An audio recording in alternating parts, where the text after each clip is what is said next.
The stench hit me first. My flashlight cut through the darkness, revealing a damp concrete staircase leading down. Each step echoed, urging me towards the unknown horrors below.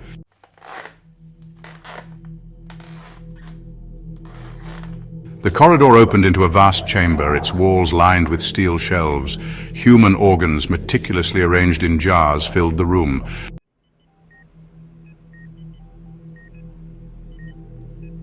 The surgeon held a still-beating heart, admiring it like a masterpiece. He placed it in a jar, joining other hearts, each one still pulsing. A low moan drew his attention, and he picked up a scalpel with a chilling smile.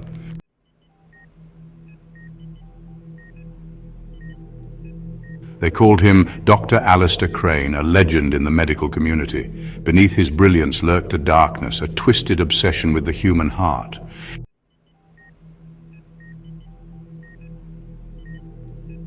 Crane's obsession extended beyond the operating room.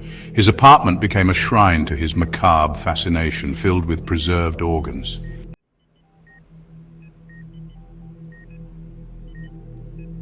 His chance came with a young woman, a Jane Doe.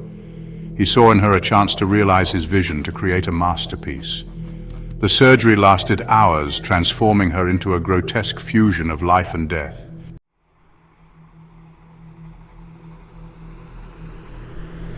The city became my hunting ground. I sought out the lost and forgotten, their bodies the raw materials for my symphony. The abduction was swift, brutal, efficient.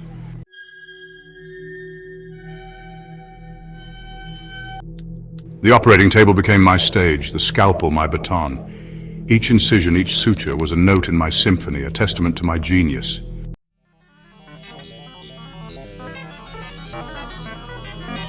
The Wall of Hearts was my masterpiece, a symphony of flesh and machine. Each heart, still beating, was carefully arranged, their contractions synchronized.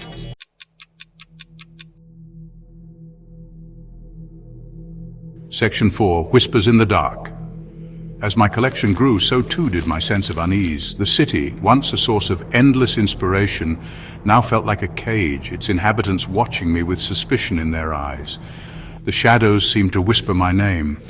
The sirens in the distance, a constant reminder of the law that was closing in.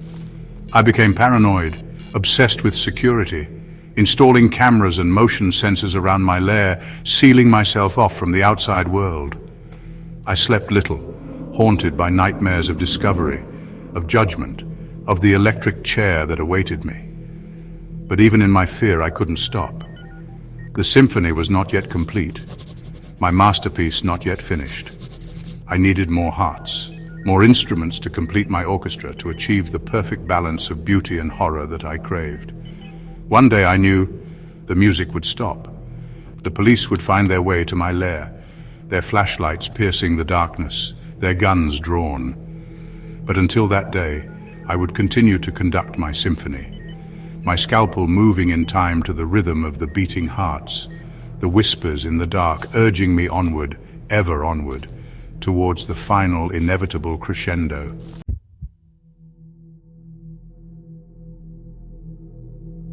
The hum, a constant rhythmic throb, it reverberated through the chamber, echoing off the cold steel shelves lined with their macabre trophies.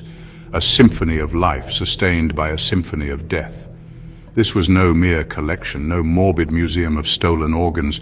This was my magnum opus, a testament to the heart, that most vital of organs, the engine of human existence.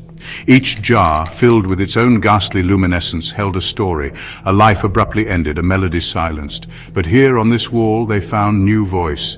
Their rhythms, once chaotic and individual, were now bound to my will, beating in unison, a macabre chorus celebrating the fragility of life and the enduring power of beauty, even in death.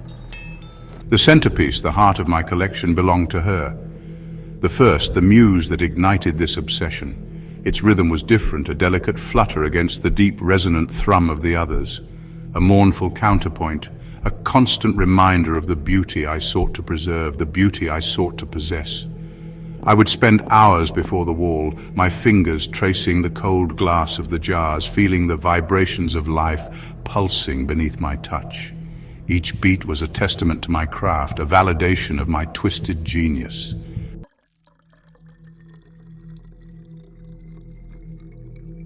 The air hung heavy with the metallic tang of blood and formaldehyde, a scent that both repulsed and intoxicated me. It was the smell of creation, of transformation, of life reborn in the crucible of my obsession. The flickering fluorescent lights cast long, grotesque shadows, a macabre ballet choreographed by my hand. I had studied anatomy, mastered the intricate workings of the human form, but it was here in this chamber of horrors that I truly understood the beauty of the heart, its network of arteries and veins, a delicate roadmap of life, its chambers and valves, a symphony of muscle and motion, all working in perfect harmony to sustain the fragile flame of existence. And I, through my twisted artistry, had found a way to preserve that beauty, to cheat the relentless march of time and decay.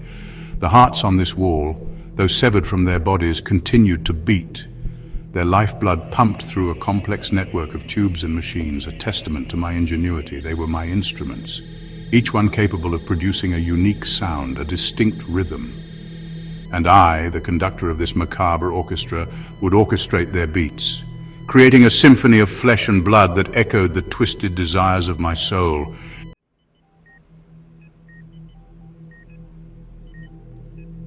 The steady thrum of the machines, the gentle slosh of fluids coursing through tubes, the faint rhythmic sighs escaping the ventilators. These were the sounds of my sanity, the lullaby that kept the demons at bay. Out there, beyond the steel door of my sanctuary, lay a world that couldn't understand, that would condemn my art as madness.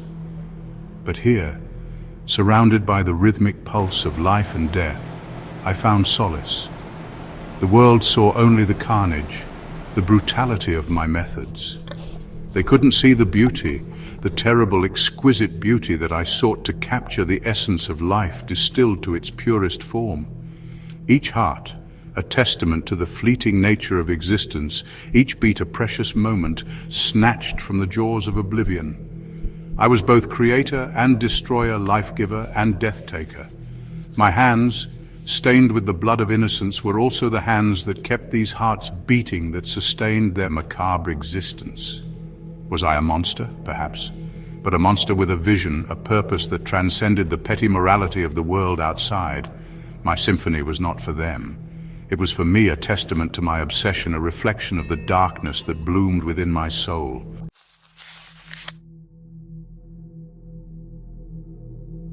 Section 4. The beauty of decay. And yet even in this symphony of preservation, decay was inevitable. Despite my best efforts, the hearts would eventually falter, their rhythms growing erratic, their beats fading to a faint, irregular tremor. The flesh, once vibrant and alive, would begin to pale, the veins darkening to a bruised purple beneath the cold glare of the fluorescent lights. It was a slow, agonizing process, this dance with death. And with each fading heartbeat, a part of me died as well. The beauty I had so carefully preserved would crumble before my eyes, a constant reminder of my own mortality, of the futility of my endeavors. But even in decay, I found a certain perverse beauty. The slow, inexorable breakdown of flesh and bone, the gradual fading of life's spark. It was a testament to the ephemeral nature of existence, a reminder that all things, even the most carefully constructed illusions, must eventually crumble into dust. And so I would continue my work, replacing the faded hearts with new acquisitions, my symphony ever evolving, a macabre testament to the cyclical nature of life and death, creation and decay.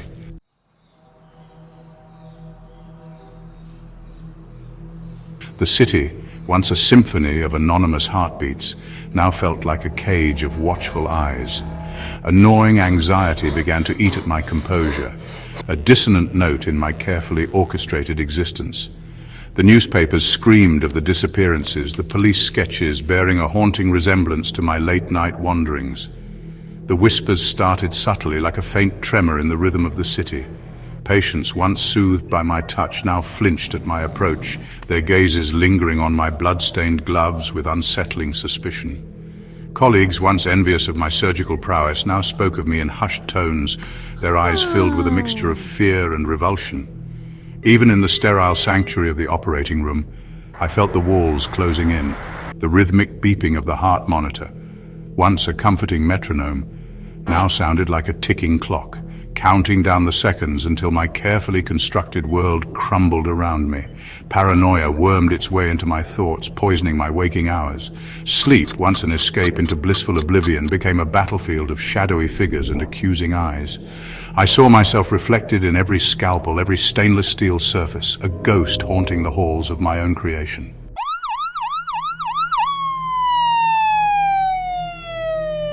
The game changed the night the sirens pierced the symphony of the city. Their wails, usually a distant reminder of chaos contained, now echoed with a chilling proximity. Peering through the crack in the boarded-up window of my lair, I saw the flashing lights paint grotesque patterns on the crumbling brick walls across the alley. They were getting closer. Each passing patrol car, each whispered conversation overheard in the dead of night, served as a stark reminder that my time was running out. The city, once my hunting ground, now felt like a trap, every shadow a potential accuser, every passerby a potential witness. I retreated further into my sanctuary, seeking solace in the rhythmic pulsing of my creations. But even the steady thrum of the machines couldn't drown out the growing chorus of dread that echoed in my mind. I reinforced the doors, doubled the security systems, transforming my sanctuary into a fortress against the inevitable siege. But deep down I knew that no lock, no wall could hold back the tide forever. The beauty I had so painstakingly created would soon be exposed to the harsh judgment of a world that couldn't comprehend the depths of my artistry.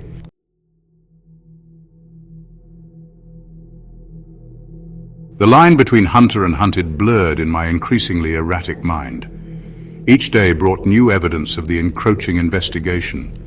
Discarded cigarette butts bearing the insignia of the task force, grainy surveillance photos tacked onto telephone poles, the ever-present whir of helicopters circling overhead like vultures anticipating a feast. I abandoned my nocturnal hunts, too afraid to risk detection. The city, once a smorgasbord of unsuspecting prey, had become a minefield of potential capture. The faces in the crowd, once anonymous blurs, now seemed to stare back with accusing eyes, their whispers transforming into shouts of condemnation. My nights were spent in a state of heightened anxiety. Every creak of the floorboards, every rustle of wind against the boarded-up windows, sending jolts of adrenaline through my system. Sleep, when it came, was a fleeting reprieve, haunted by nightmares of flashing lights, clanging bars, and the chillingly indifferent faces of the men and women who would inevitably dissect my life's work. The irony wasn't lost on me. I, who had spent years studying the intricacies of the human heart, was now trapped in a cage of my own making, my own heart pounding a frantic tattoo against my ribs, a prisoner of my own twisted desires.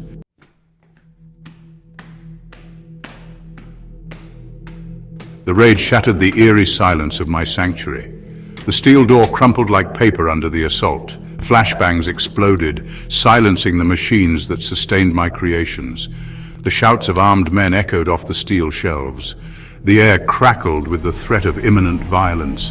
A strange sense of calm washed over me. They found me standing before my wall of hearts. I didn't resist as they cuffed my wrists. My eyes remained fixed on the rhythmic pulsing of the hearts. As they dragged me past the rows of jars, I imagined a faint, mournful symphony. The hearts now beat in a chaotic, erratic rhythm.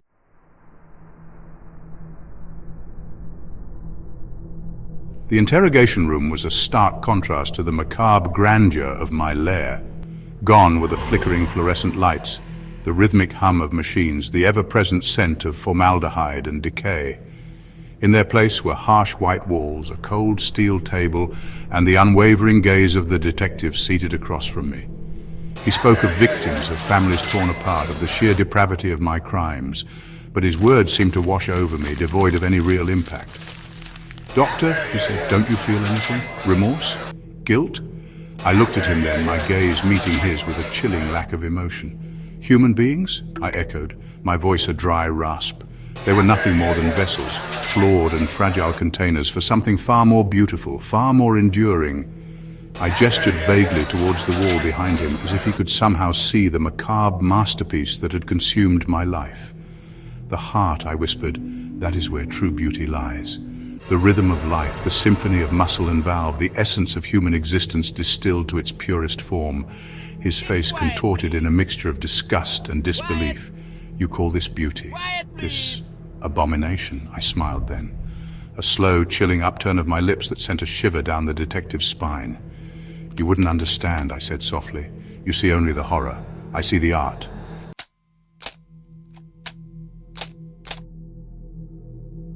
The trial was a media circus, a spectacle of public outrage and morbid fascination. They paraded my victims' families before the cameras, their faces etched with grief and anger. The prosecution painted me as a monster, a heartless butcher, undeserving of mercy. And through it all I remained strangely detached, a passive observer.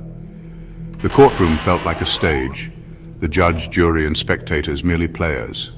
My court-appointed lawyer mumbled something about insanity, but even he couldn't bring himself to meet my gaze for too long. In the end, the verdict came as no surprise. Guilty on all counts. As the judge read out the sentence, I felt a strange sense of peace. Life in prison. It hardly seemed a fitting punishment for a crime as audacious as mine. But as they led me away, my hands shackled, my head held high, I couldn't help but smile. For I knew that the true measure of my art lay not in the verdict, but in the rhythmic pulsing of the hearts that beat on.